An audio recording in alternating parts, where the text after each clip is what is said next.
So it is a playoff game tomorrow at Reliance Stadium. The Bengals and the Houston Texans. Nearly 21 years to the day. As a matter of fact, as I sit here, it was 21 years ago today.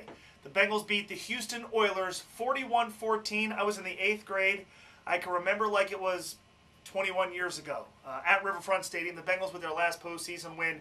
If you look at the last 3 postseason games, I would contend this is the most winnable.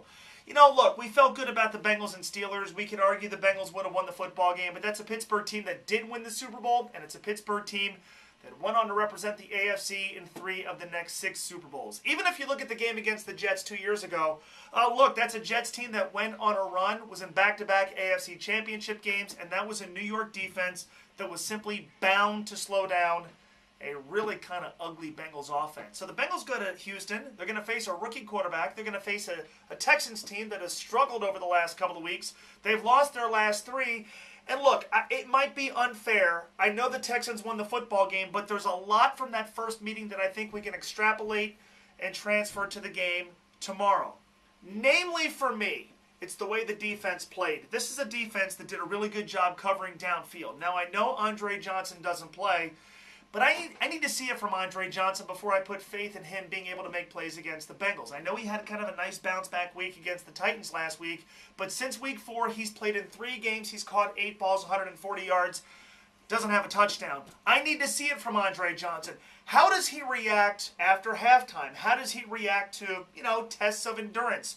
I think Gary Kubiak is going to have him on the field far more than he lets on. I'm interested to see how those hamstrings hold up. What if he's on the sideline for extended periods of time? Maybe the Bengals have some extended offensive drives. There's halftime, and then, of course, there's the length of the game. I think it's questionable whether Andre Johnson has an impact. The guy is one of the best players in the NFL, and if he's at his best, he's a huge matchup problem. He probably is, even if he's not at his best, but I need to see him at his best before I assume he'll be at his best. This is a secondary that did a really good job last time. If you look back at the game, December 11th at Paul Brown Stadium, the Bengals sacked T.J. Yates 5 times. And I think it was more because of the coverage downfield and not necessarily because of the pass rush. This is a secondary that's starting to come into its own. I think they do a good enough job. I like where Carlos Dunlap is. I think the Bengals are going to make T.J. Yates awfully uncomfortable. You look at the other side of the football. The Bengals blew a lot of opportunities in that first game, and I'm worried about them offensively. I don't think you can't be.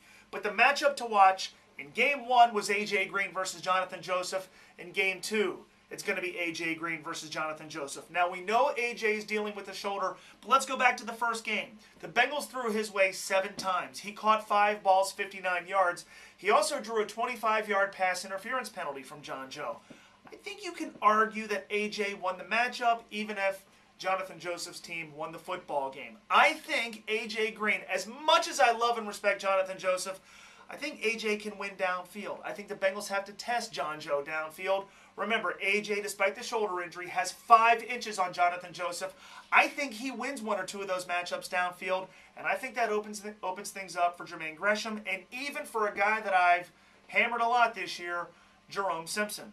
I think Andy Dalton's going to have a reasonably good day because other guys are going to be able to step up, and it's all going to begin with A.J. Green's success. Now, Cedric Benson, it's been iffy. I know we're focused on the fumbles.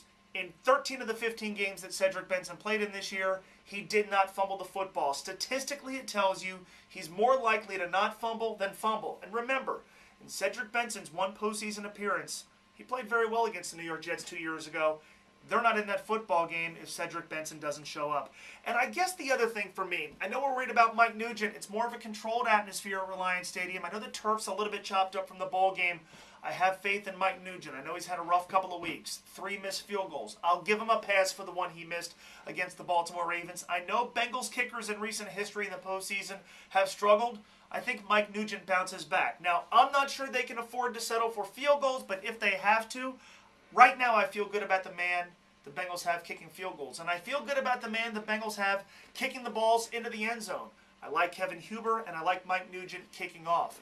Conversely, I think the Houston Texans are susceptible to returns. I think Brandon Tate, a guy that I've beaten up a lot, has a big return in this football game, perhaps a game changer. Good game, close game. I am worried to death about Owen Daniels. 7 catches for 100 yards in the first game. Middle of the field was wide open, and it's probably going to be on Saturday as well. Remember the first game, though. For as much as we like TJ Yates, TJ did throw a bad interception. I still think he is prone to making a mistake. I think Mike Zimmer's defense is going to force that mistake. It is 2 rookie quarterbacks. But I would be willing to bet that if you press the 2 coaches, Marvin Lewis is going to tell you he's happy with his rookie quarterback. And if you ask Gary Kubiak if he really has the guy he wants starting behind center, he would tell you he'd rather have Matt Schaub or somebody else. I say Bengals win the football game. I'm worried to death about Arian Foster and Ben Tate, and it's a very, very good Houston defense.